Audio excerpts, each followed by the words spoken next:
శ్రీకాకుళం నగరం ప్రభుత్వ మహిళా కళాశాల నందు ఫ్రెషర్స్ డే కార్యక్రమాన్ని నిర్వహించారు. ఈ కార్యక్రమానికి కళాశాల ప్రిన్సిపల్ డాక్టర్ కె సూర్యచంద్రరావు అధ్యక్షత వహించారు.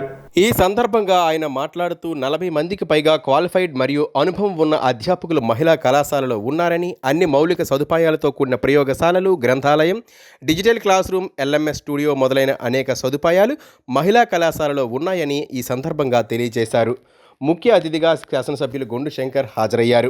ఈ సందర్భంగా మాట్లాడుతూ ప్రభుత్వ మహిళా కళాశాల 2 సార్లు ఏ గ్రేడ్ అటానమస్ స్టేటస్ పొందిన గొప్ప కళాశాలని, త్వరలో డీమ్డ్ యూనివర్సిటీ కూడా అవ్వాలని ఈ సందర్భంగా ఆయన అన్నారు.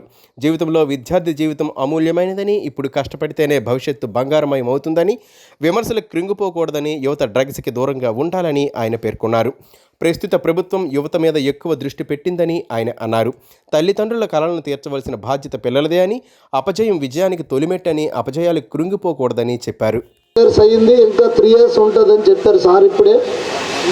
సో ఇది ఫ్యూచర్లో ఒక డీమ్డ్ యూనివర్సిటీ కూడా అవ్వాలని నా యొక్క ఆకాంక్ష.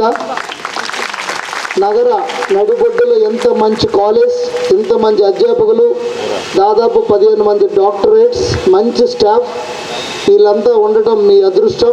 న్యాక్ ఏ గ్రేడ్ కంటిన్యూస్గా 3rd టైం కూడా వచ్చింది. ఇంకా త్వరలో 4th టైంలో మళ్ళీ అడుగు పెట్టబోతున్నాం. నాకు ఎమ్మెల్యే కాకముందు కూడా ఈ కాలేజ్తో కొద్దిగా సంబంధం ఉంది. ఎందుకంటే నేను టీచర్స్ అందరిని కూడా గౌరవించాలి. సో జూనియర్ డిగ్రీ కాలేజ్ ఇక్కడ ఉన్నాయి, ప్రతిష్టాత్మకమైన కాలేజ్, వీళ్ళు కూడా చేయాలని చెప్పి స్కూల్ టీచర్స్నే కాకుండా డిగ్రీ కాలేజ్, జూనియర్ కాలేజ్ టీచర్స్కి, అలాగే ప్రైవేట్ కాలేజ్ టీచర్స్ కూడా అందరికీ ఫెలిసిటేట్ చేశాం September 5th. అలాగే మొన్న కూడా రావడం జరిగింది మా వాళ్ళందరూ కూడా, నేను రాలేకపోయాను. సో నాకు ఇక్కడ తెలుసు, ఇక్కడ స్టాఫ్ అంతా చాలా కమిటెడ్. అది దానికి ఉదాహరణ కమిటెడ్కి రిజల్ట్ ఏంటంటే మనది అటానమస్.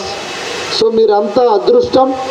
మీ స్కూలు అది కూడా హిస్టరీ చూస్తారు మనకి ఫ్యూచర్ జాబ్స్కి వెళ్ళేటప్పుడు.